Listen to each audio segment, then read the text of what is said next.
and welcome to the Canadian Powerlifting Podcast, the bi-weekly show that brings you the best of powerlifting in Canada, discussing trending topics, training advice, coaching philosophies, and much more.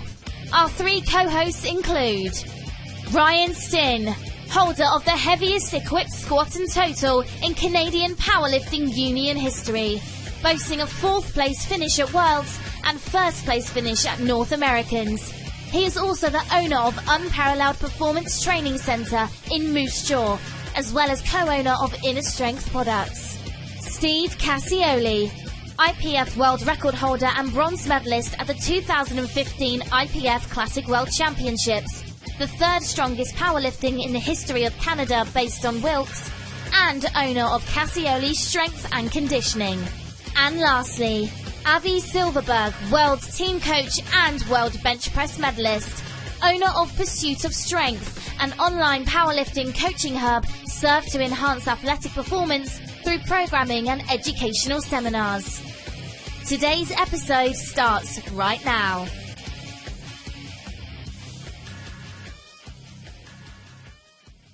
Hello and welcome to the Canadian Powerlifting Podcast. This is episode 4. We got Ryan, Steve, and myself, Avi Silverberg.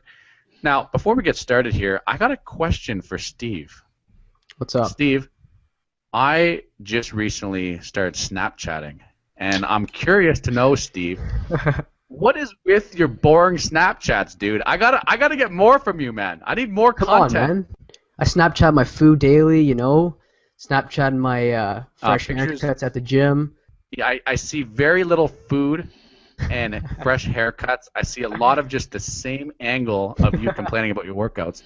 But that aside, we got Steve Snapchatting. We got Ryan in Moose Jaw, and he's looking. He doesn't have Snapchat, so we can't really talk about. That. I don't really understand Snapchat. I think I'm too. We got myself over here. I don't send Snapchats. I just receive snaps. If y'all want to add me, that's fine. I'm just going to receive your snaps and anonymously just view them without you knowing. And that's social media for you guys. Now let's get into today's episode. We have a special guest that joined us on our podcast, and every episode I mention that our guests are special, and it's true. Every guest that we have is special, but in this particular case, on episode 4, this guest is truly special because, well, Ryan, why don't you just tell us why this guest is special? This week, our guest is none other than my wife, Rhea. She joined us for a good conversation about, about a lot of things. We talked about, most recently in Finland, her lifting, her successes in the past, how long she's been in the sport for, how she handles mental stress during a meet. It was a really good conversation, and I think it's going to be an interesting listen for most of our viewers. Now, Ryan, I probably could tell you a few facts about Rhea, but I'm sure you know her better than any of us. So why don't you just tell us a little bit about who Rhea Stinn is? Because, we can't just assume that everybody knows who Rhea is. Although if you haven't and you don't know who Rhea is, man, you need to get out there and start getting some role models, because she is definitely one to be a role model. So can you just tell us a little bit about who she is?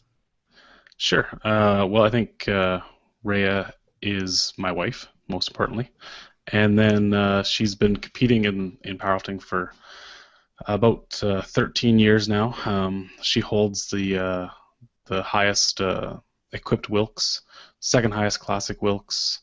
I think the heaviest squat by a female in Canada. She's won sub-junior champion of champions in 2006. She's won Junior Worlds in 2011. She placed recently bronze in Denver Worlds Open category. She got gold in the bench in Finland at Classic Worlds. So she's she's had a lot of experience and a lot of success at all levels. Also, she's the owner and proprietor of Inner Strength Products.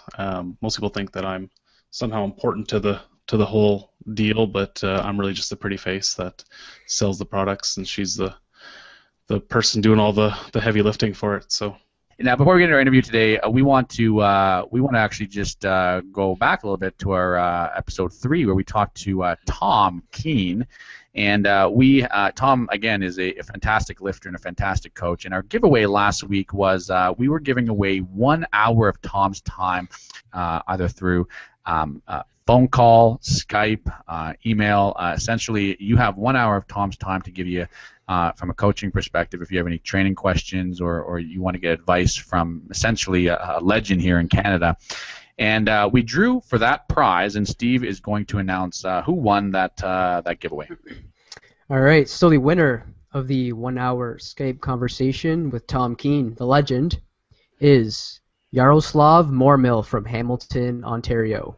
So Yaroslav, we will be in contact with you, and we'll tell you we'll connect you with Tom, and we'll make sure that you get that package. So congratulations. Now we have to do our weekly coast-to-coast, bi-weekly powerlifting wrap-up. So here we go, starting with Steve. All right, guys, so starting with the Quebec Provincials recap. Best lifters, female, Nicole Davies, 72-kilogram open lifter. Camille Tremblay, 72-kilogram sub-junior lifter. Leah Maman, 63-kilogram open lifter. Now going on to the best male lifters. Jonathan Simard, 93-kilogram open. Joelle Bouillant, 93-kilogram open lifter. And Laurent Fontaine, 105-kilogram open lifter. Another huge performance by sub-junior Jake Navarra, the 93-kilogram sub-junior with a 305-kilogram deadlift. He's someone to look out for in the future. On to you, Ryan. All right, I'm going to do a quick roundup of some of our hashtag Canadian Powerlifting podcast on Instagram. This last couple weeks, we've seen some big lifting. A lot of people are coming up to Commonwealth, so we're seeing some peaking here. Will De Jong pulled some big weights a few weeks in a row now. I've seen him out there. 685 for a triple, grinding out some personal bests. The kid has some serious brute strength in him. Brody Label hitting some big pulls too. Beltless, 655 for a single, then following up some trips at 612 pounds. Brody is an excellent deadlifter, and he really puts it out there. And lastly, Brad Kleefeld, absolutely smashing doubles at 295 kilos today, making the bar almost look empty. This guy is making my life personally difficult by being so much better than me and living so close to me. You know, I used to be good in Saskatchewan, and now Brad Kleefeld's here. So if you want to be featured on here, make sure you hashtag Canadian Powerlifting Podcast on your Instagram, and we'll take a look at it. Off to you, Avi. This week, we had a local contest in Alberta called Power Surge. This event is the longest running annual event in Western Canada. And we had none other than the 63-kilo female competitor, Teresa Parsons, show up and total 415. Man, I love this girl. That's an incredible total. She's only been competing for less than a year and is already breaking national records. I've said this before, and I'll say it again. The 63-kilo class at Nationals is going to be the most competitive class we have ever seen. Now, I could tell you all sorts of other impressive results. I'll let you take a look at the numbers for yourself.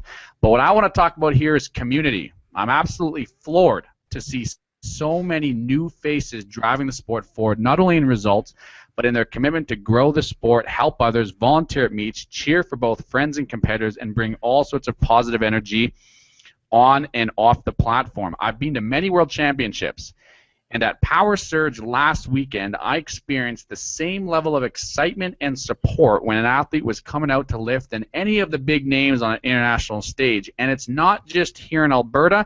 I'm seeing this phenomenon coast to coast. So to those of you who have volunteered at meets, to those of you who mentor athletes, to those of you who show up and cheer, you are what makes powerlifting possible, and you are also what makes it exciting. And if you have no idea what I'm talking about, it's because you don't even lift. And that, folks. Hold on. Before you wrap up powerlifting. Before you wrap up this Canadian Powerlifting news, I don't think that's the longest running annual event. I've been running the last chance since 2006. 2004 Power Surge. What up? Okay, can I get back to my spiel? Yes. And there you have it. And that, folks, is your coast-to-coast bi-weekly powerlifting wrap-up. Caca! The screaming eagle of ear splitting. And without further ado, here we go with our interview with Rhaea Stinn. This week on the Canadian Powerlifting Podcast, we have Rhaea Stinn. Rhaea, hello. Hi, Abby. So, Rhaea, I hear from Ryan, just from talking before we recorded, that you're actually quite famous. I don't know if you know this, but you're getting requests all the time to be on, I guess, podcasts. This isn't your first podcast. So, how do you feel now being on your second podcasting round here? This is my second podcast. We recorded one earlier in the week. Project Possible is what it's called. So, okay, so the second one this essentially, week. So we're practiced. We're good to go. So you're all practiced out. Now you're ready for the real show, which is the Canadian Powerlifting Podcast. Ready to talk about your wisdom here. Now, let's jump into it because you're one of the few athletes here who have competed as a sub-junior, competed as a junior, competed as an open lifter, and you've seen success at essentially every single one of those levels throughout your career so far. And you have quite an interesting background getting into the sport and then early on going through some adversity. And where you are today. Can you tell us a little bit about how you got into your sport and how young you were, and then again your progression as an athlete?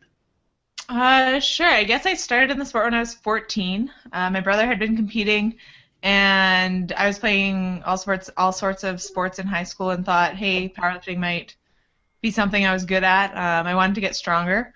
I think for my grade 8 grad gift, I asked my parents for a weight set and bench, and they got it for me, a little cheapo $200 100-pound weight set. Then probably like 6 months later, my brother Ryan took me to the gym with him, and I started training with Jeff Butt. And I think about a month after I started training with him, I did my first competition in Moose Jaw here, and then like 3 months later, I did my first nationals in Winnipeg, which I think was that your first nationals, Abby? My first meet was in Winnipeg, but it wasn't nationals. So I think I think you were on the stage a couple years before I entered, because I do remember, hearing about you. You were making waves quite early on, and I remember hearing about you. So, but no, you were in the game a couple years before I was. So you did your first nationals in Winnipeg, and can you tell us how many nationals you've competed in so far? 2003 was my first nationals, and I've done every one since, so I think that's 12 nationals. This year will be my 13th.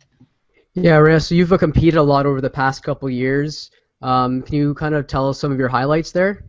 A couple of my highlights would be competing at World Games twice, in 2009 and 2013. 2009 it was in Kaohsiung, Taiwan, and 2013 it was in Cali, Colombia. So the World Games, it's a sort of a different event than most world championships for the IPF. It's only held every 4 years, and it's a multi-sport event.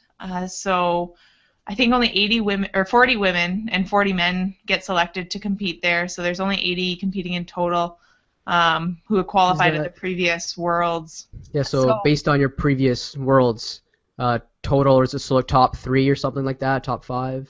It's always different criteria. There's only 4 weight classes at the World Games, so it's combined weight classes. Okay. So I think it's usually like winner for top 2 and then some wild card spots, depending on what their selection criteria is for that year. And to be clear, you're only one of 3 individuals in Canada who's competed at the World Games, I think, or. I was the only Canadian who competed in 2013.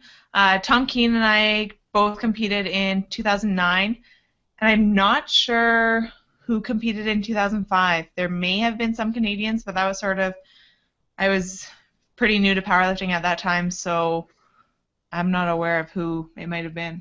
Yeah, certainly the take-home point here is that not very many Canadians actually qualify or in a position to qualify for the World Games, and you've been on 2 occasions now, and I know that's in powerlifting. I don't think a lot of people know about what the World Games is, but it's certainly a pinnacle.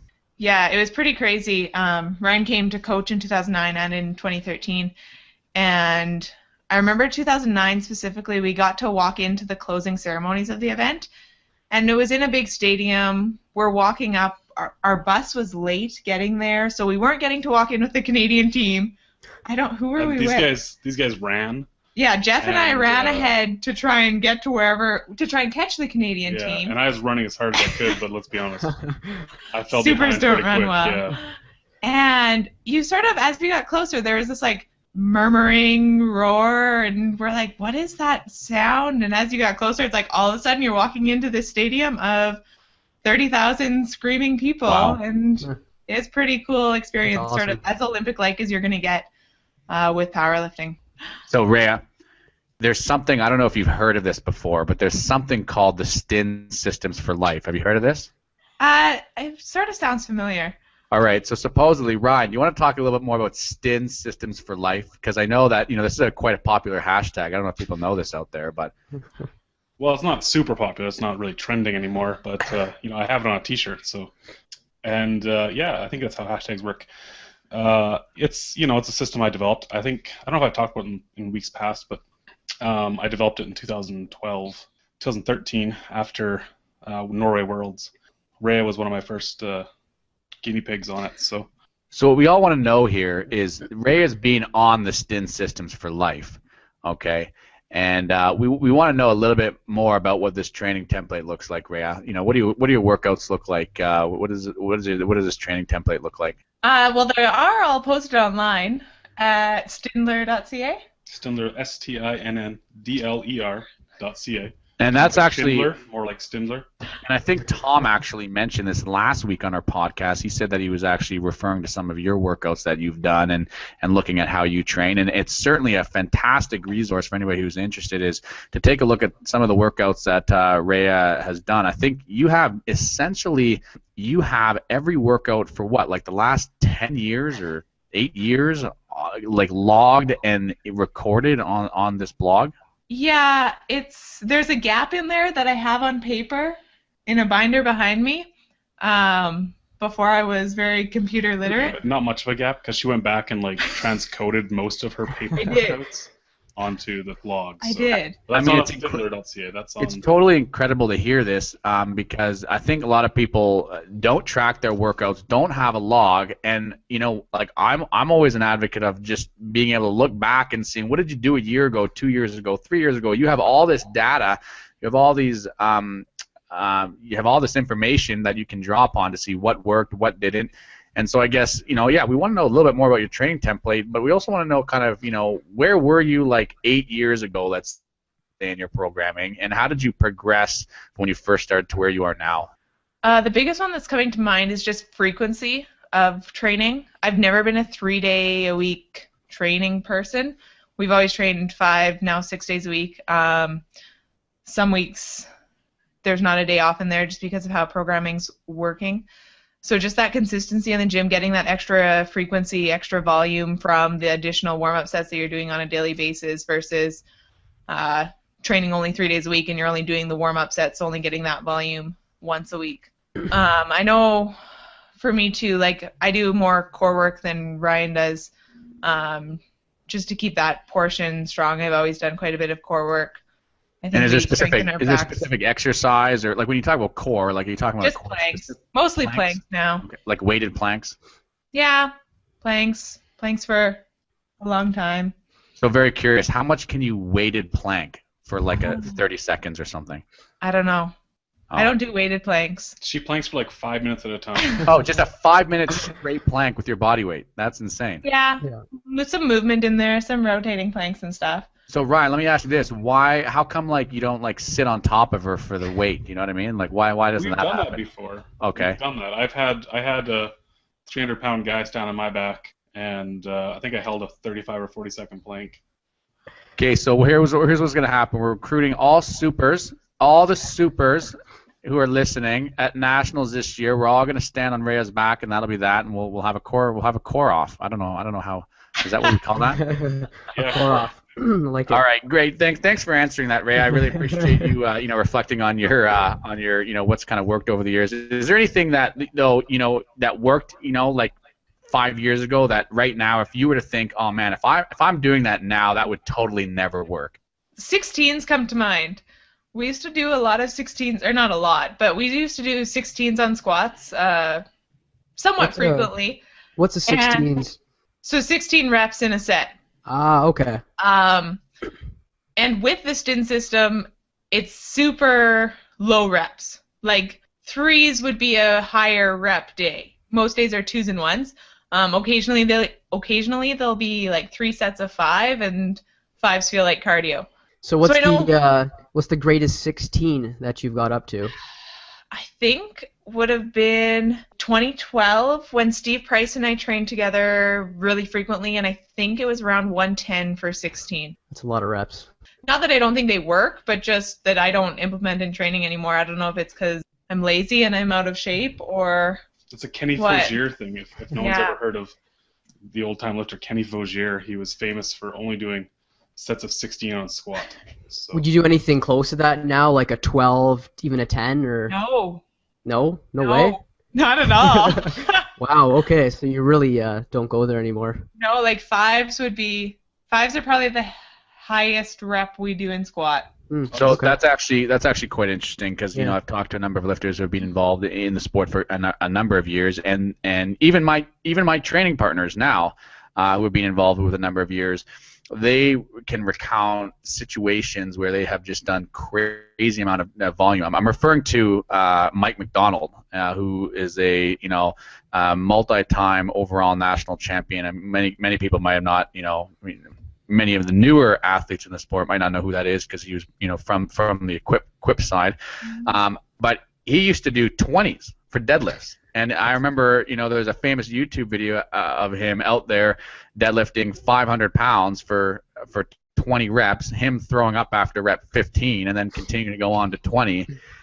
And while he is legitimately stronger now, he would say that, that worked at that time. He needed to do all these crazy amount of reps and back then, to be strong. But now, like 8s or 6s is fairly high reps for him, and he's able to actually do less of that high rep training and still kind of move forward and keep progressing. And I think there's a place for that, especially in younger lifters, and well, not younger, I mean newer lifters, right? You wanna work that groove, right?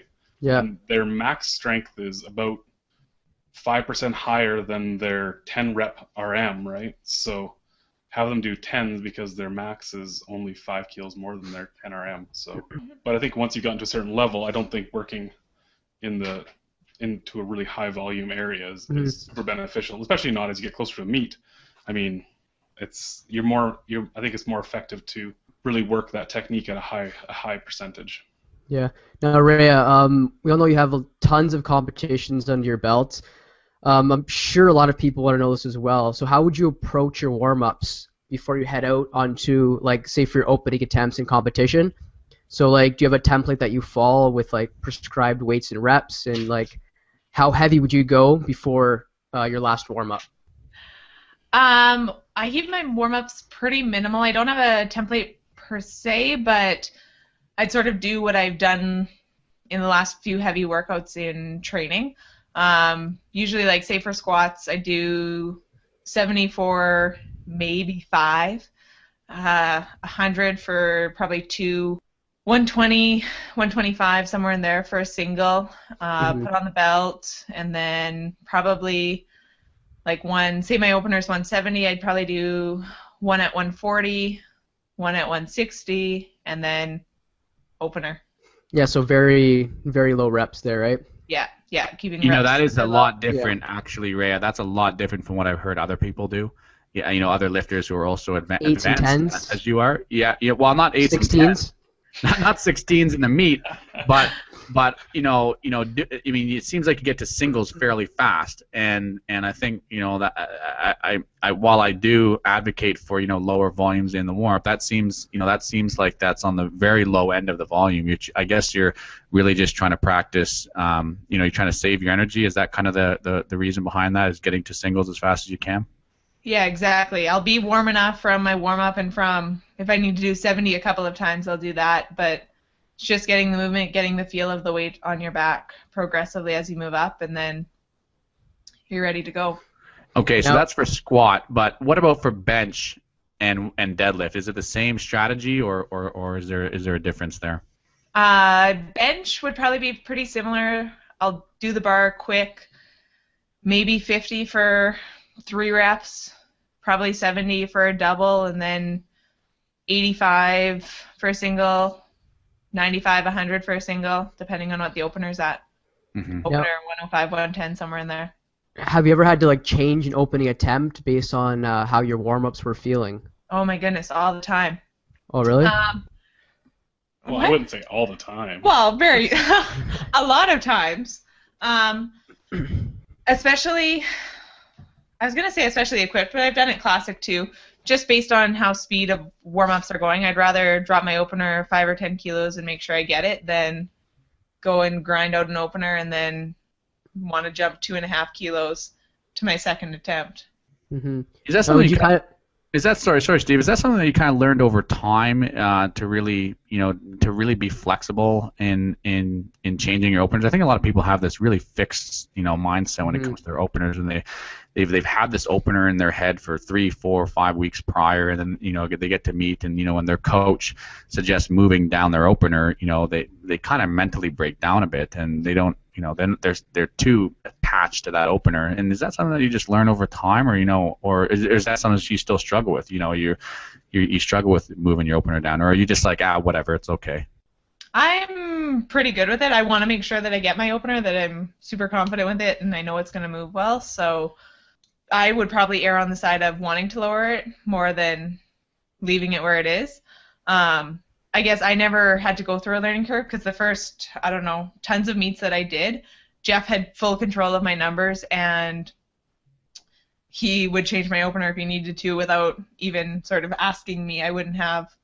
He was in control, and not that I didn't have a say, but I totally trusted what he did with numbers.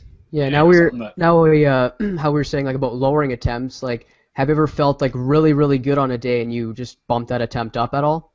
No. Never?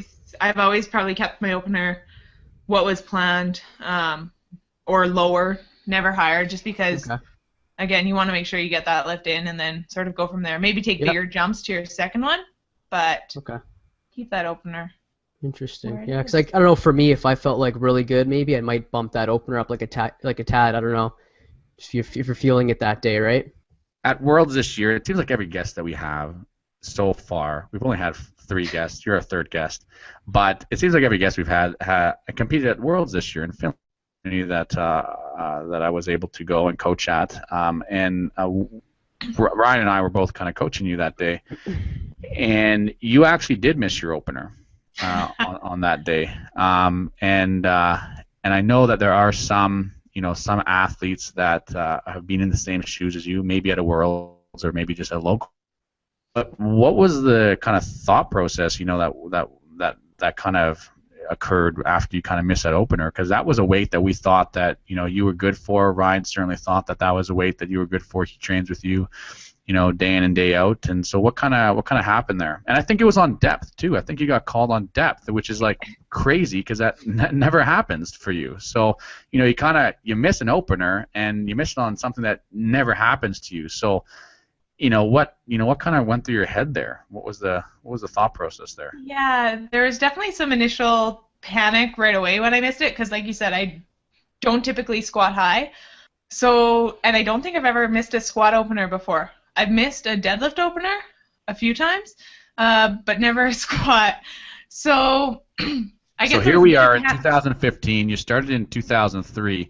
Never missed a squat opener, and you never missed a squat on depth, so you come to the Worlds, and this is what happens. Yeah, so kind of walk us through what happened next.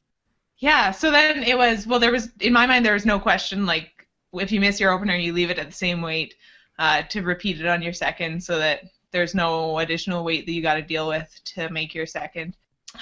Just sort of refocused and tried to take control, get back focused, and go out for the second, even though it was my second, try and treat it like my opener and just with confidence, and hopefully depth's okay. Yeah, and it did go well in the second. Ryan, what were you thinking? Because I think you were freaking out more than Rhea, but you didn't show it to Rhea. Obviously, Rhea, was kind of in her zone there, and and you were trying to have a freak out to the side with me. But what was kind of going through your head? Well, she's never missed a squat on depth before, and I think I probably count on one hand how many times she's got a red light for depth even. and never squats high in training either. So, usually when you see someone go to a meet and get called on depth, it's because they've trained high, right? But for her, it ended up being that she injured herself a couple weeks before the meet, and whatever it was causing her to feel depth differently, and she struggled with it for a little while after as well. But I was worried because what I was worried about was, in my mind, we had gone there for podium, for an overall podium. For a shot at the world record squat, which she'd done at nationals, right? And missing that opener threw it out of the water, right? I mean, I basically knew that the squat record wasn't going to be there. We're not going to jump 20 kilos to get to the record, right? So that might have been more what I was kind of freaking out about, but yeah. So wasn't a worry about depth or worried about bombing. So Rhea, I'm pretty sure you didn't make your third squat, did you? No. No. So you're 1 for 3 after the squats, which is not a great place to be in. And I guess moving into the bench and deadlift there, I want you to walk through our listeners through that thought process and how you basically are coping in that meet, in order to just get back to business and to make sure that you're executing on these next lifts. What thought process are you going through? Like how are you mentally getting through that sort of squat series and on to the next? Probably before bench, just sort of regrouped. Okay, squat sucked, but there's still 6 lifts left, and try and change it on the next 6. Bench is one of my stronger lifts. Squat and bench are my strongest lifts. So I knew that if I had a decent day on the bench, I could end up on the podium there, and my bench is stronger than most others in my class too, so I could make up some kilos that I lost on squat sort of in the bench. So going into bench, that was, I guess, my mindset. Yeah, I got my first 2 benches with no problem, and then missed my third. And then deadlifts. Now, before you go into deadlifts, in the bench, you actually did medal in the bench press, so you had a great bench press series. Yeah, I finished bench with a gold in bench. Right? Yeah.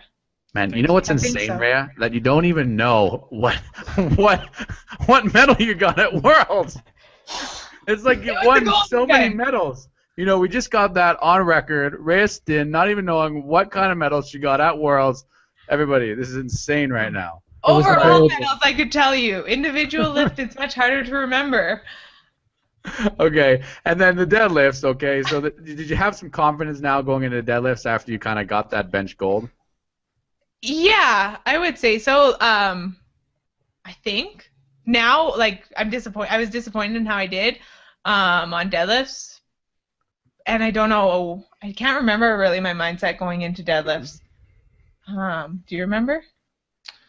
I know my mindset, and it was clearly that she was exhausted. She may not admit it, but that was almost the culmination of, I think, 8 meets in 2 years, something crazy like that. A year. In a year, sorry. I think. And, or 12 or 14 months or something. And the weekend before, she had written exams for massage school and studied for the 2 weeks before that. So, I think at that point, especially after she missed her third bench, because I think, I expected that third bench to go. Yeah. I kind of knew that, okay, this is not going to be a banner day, and this is going to maybe be a bit of a grind to get some deadlifts in here. So. Yeah. I just want to tell a story really quickly, and I hope you don't mind sharing me sharing this story. But I'm just gonna contrast what I saw with Rhea with what I saw with another athlete on the team. And with this other athlete, they actually had so this was an athlete that it was their first World Championships, and so certainly a very, very good lifter. But it was their first World Championships. Certainly doesn't have the years and years of experience that you have going into international meets. And this lifter was in a very similar state as you going at the meet. In terms of going in there, missing an opener, and missing a squat opener, and being extremely disappointed, and not able to refocus, and not able to kind of get back and focus on the next attempt. And so this athlete got worked up, got even more worked up after the second attempt because they missed the second attempt as well. For this athlete, even though that they had one more attempt to turn things around, they still had a third attempt. They shut down. I remember this athlete coming over, crying to me, and really just mentally it was like they were giving up. And just in the language, what they were saying in their body language, it was gut wrenching, for me to help this athlete kind of work through those emotions because you've been there, right, and you know what they're going through, and this athlete couldn't turn it around and went out and ended up bombing on this event at Worlds. But I always think back and I reflect on that experience and I reflect on working with you at Worlds and going through a very similar process. You miss your opener, you're not having a good day.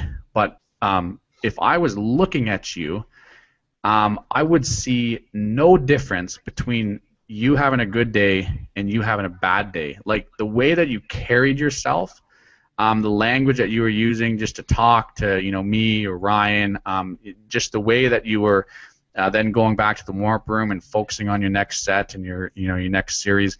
No one would have known that you were having a bad day if they didn't see the numbers. They would have just assumed that Rhea's out there doing her thing, and it doesn't matter if you were having a great day, a bad day. What I'm trying to say is that you carried yourself in the exact same manner, and I think that is such a sign of maturity and such a sign of a professional in the sport and knowing what you need to do in order to just get through the day. You're able to keep your emotions in check, and you're able to again just move forward and just focus on the next thing at hand, the next task at hand. And there was a moment after you finished the day where I saw that you were quite upset. That moment lasted maybe 20 seconds, and then it was it, and then it was over, and then that was it. That's all you needed. But you were able to save yourself from getting upset until the 9th attempt was over.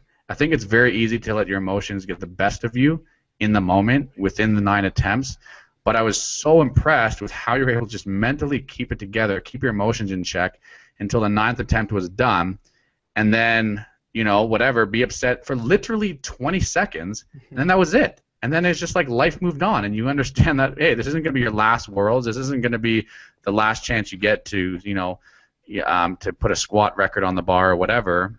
You got past it. So I just was so impressed with just seeing, contrasting your experience with, somebody who might not have those years of experience and understanding how to compete and how the process of, keeping your emotions in check and trying to, be mentally tough even though you're going through some adversity. So anyways, I just want to say that was a very powerful moment for me. So I appreciate you teaching me in that regard. No problem, I guess. Ryan might disagree that it was only 20 seconds. She went back to the hotel and punched the wall so hard she broke her finger. Yeah, I did smoking on the door walking into the hotel and had a bump on it for like 2 months. She pinched it on the door going to the hotel.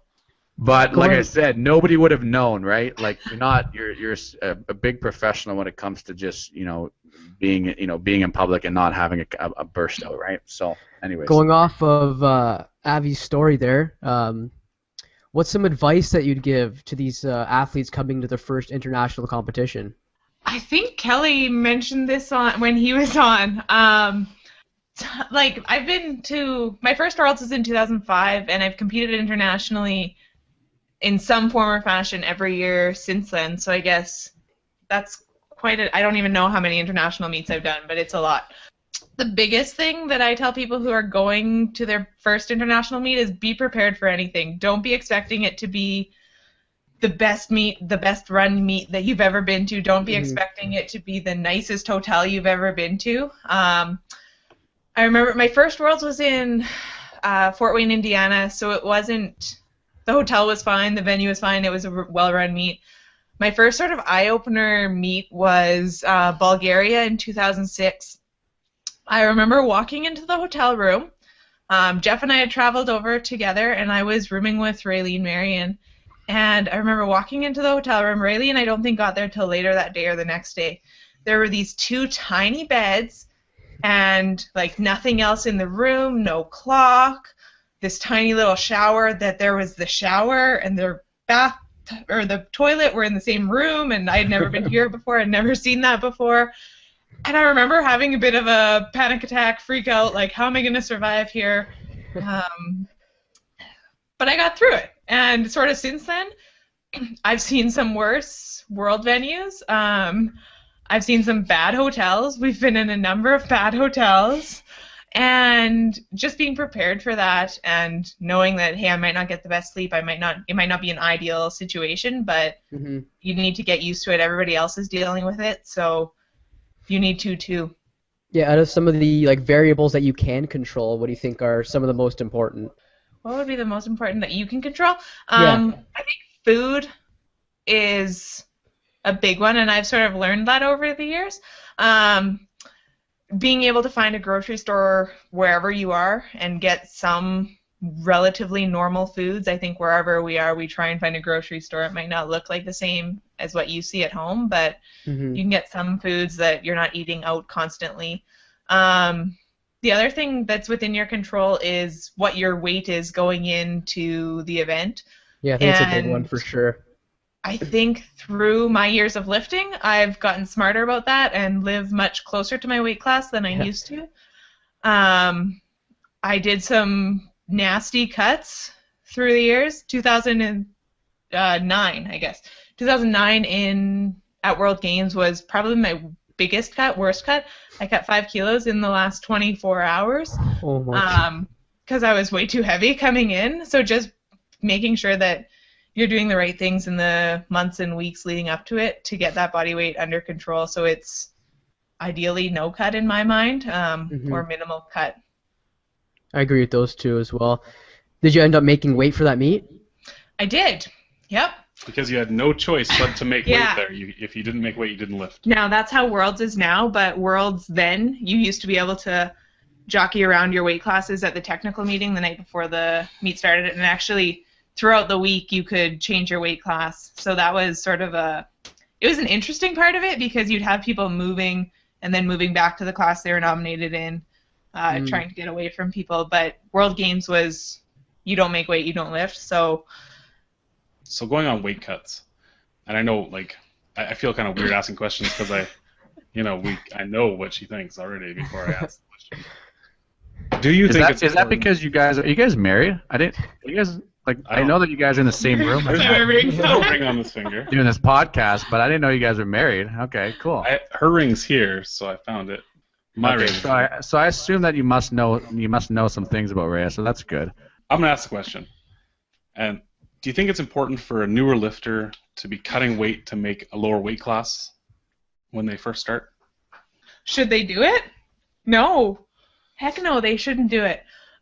So many lifters are worried about their weight class that they're going to compete in because they want to be in the smaller one because whatever reason they want to be in the smaller one. What's that? Because of the Wilks, right? Sure, because of the Wilks. And I don't understand it. Just lift at what your body weight is at. It's really not going to 2 kilos or 3 kilos that you might cut when you're first starting out isn't going to make much of a difference in your Wilks. It's going to totally change how you feel going into it. Sure. Yeah. No, I don't think they should do it. I had an athlete compete for the first time last weekend, and we had agreed that she was going to weigh in at whatever she was going to weigh in at, and then I didn't talk to her for a few days, and she kind of took it upon herself, and she's probably listening right now, but she kind of took it upon herself that, hey, I'm gonna cut anyways. So she started cutting, and then I found out, and then I was like, you need to stop this. You need to stop the cut, all right? And because she was feeling stressed out because, she started to do all these, water manipulations and so on and so forth. So we actually put a halt to the I found out that she was doing it. We put a halt to it, which was great. And so, she was around 67 kilos, 68 kilos, and, she was, trying to cut to the 63. Anyway, so she weighs in, and she was 63.01. And so it's now, so now what do we do? It's her first contest, and she's, now 0.01 over. And we had just decided, you know what? No, like it's the same philosophy here, right? It's your first meet. We're not going to worry about weight. Like we're not going to stress out for the next hour trying to cut that. It doesn't matter, you know. And if you looked at the roster, anyways, there were more competitive people in the 63s, anyways, than in the 72s. And she actually placed first in the 72s. But you know, I'm right on board with that, and I think that's something that, you know, if any new lifters are listening, or you know, any athletes in general, you don't want to cut for every meet that you do. If you plan 3 meets a year, you don't want to cut for that, you know, every single meet that you do. If you're competing at nationals, yeah, do your cut. But you know, if you want to just keep the pencil sharp and you want to at a local meet, yeah, you maybe think about cutting, but maybe don't. You know, just get in there and lift and have some fun. If you have a reason to cut, if there's a provincial record that you really want to take and you can't, you know, maybe it's your last chance to lift as a junior or something, or you know, if there's a record to go for, you know, then maybe that's a reason to cut. But if you're just cutting because I don't want to be, you know, 125 kilos, I want to be 120 kilos. What's the point, right? Just go and lift, and it's going to affect you a lot more than you think it's going to affect you. Especially that stress of trying to cut weight the last few days. It's pretty stressful if you've never done it before. So now, since we're talking about weight cut, and we got Rhea, who said that she has typically had to do some hard cuts to get down to her weight class here. For those who are cutting, okay, because there are people who need to cut at certain times to break a record at a nationals or at a big meet here. What are your tried, tested, and true ways for cutting for a contest? What advice can you give our listeners for cutting weight? And are there any general recommendations? Perhaps if you tell us what works for you, you know, that might be generalizable to other people. It feels like it's been a long time since I've actually done a true weight cut for a meet. Since I've sort of accepted 72 as my weight class, and probably since my first Worlds in 2012 at 72, I did a cut there. Since then, I've probably been walking around pretty much at, or like a kilo or maybe 2 over 72, so it's made my weight cut much easier. I basically now cut water 12, 14 hours out, drop my carbs 50, 100 grams from where they are at the last day or two, and I wake up under. Water manipulation would be the biggest one that I used when I was cutting, though. So doing a water load and then cutting 18-ish hours before weigh-in. Salt baths, too, or not salt baths. Hot baths are something that I've used a fair bit of as well. Brian smiles because that's how we made weight in Taiwan, was that's finding... Right. We made weight in Taiwan. Now, were you guys in the same bath at the same time? I mean, that's all what we're wondering. No. I wasn't lifting there. I was just enduring. Yeah, it was really hard to find a bathtub in Taiwan, so we had to find a random hotel that had a bathtub. Do you ever walk into a hotel at about 4:30 in the morning and say, "Hey, do your rooms have bathtubs?" Yeah, I've done that. And so did they let you do that? Yeah. Yeah. I just need the room for 2 hours. That was all. Yeah. That's kind of weird. You're walking into a hotel room with a girl and you're asking to just use it for 2 hours.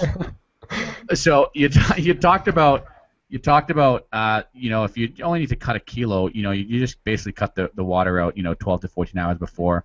Maybe if you keep track of your macros, you know, you'll know exactly where you know, how many grams of carbs you take in. So you maybe cut, you know, 50 to 100 grams of carbs, you know, leading into the competition a couple days before. If for a big weight cut, though, you said you use water manipulation in combination with, you know, these hot baths, right? Or in South Africa, we didn't have baths when we were cutting our athletes, so we just used extremely hot showers. So I guess it's the same thing. What does the water manipulation look like? Are you just pounding as much water as you can a few days before? And I mean, like, how would you actually do that? Because I think, you know, that's just a little bit. It's a topic that, you know, people are wondering about, and I hear about it being done in so many different ways. I mean, what do you actually do with your water manipulation? For me, probably the 5 days before lifting start increasing water. I generally drink probably 4 liters of water a day on average, 3 to 4. So I'd probably increase it to like 5 or 6. And 5 or 6 liters of water a day for the couple days, for sort of the 3 to 4 day range. 2 days out, trying to increase it another liter. Day out, I would do probably 8 liters of water, and then cut the water depending on sort of what time weigh-in was, around that 18-hour mark. So say weigh-in was in the morning, I would drink as much as I could the morning before, and then cut it around that 18-hour mark and try and pee it out. I would take some vitamin C to try and help, again, just act as a diuretic, flush it out. And yeah, we would take some dandelion root as well, just to help with the same idea. Do you ever eat a lemon? No, I didn't. It's a good one. That's a good one. Yeah, that one works too. She used to drink, when I first started lifting, she would have like a big water bottle with like just full of oranges and lemons, like, and then water, and she was just drinking like that. lemon water for the last day. Yeah. So same type of thing as eating a lemon.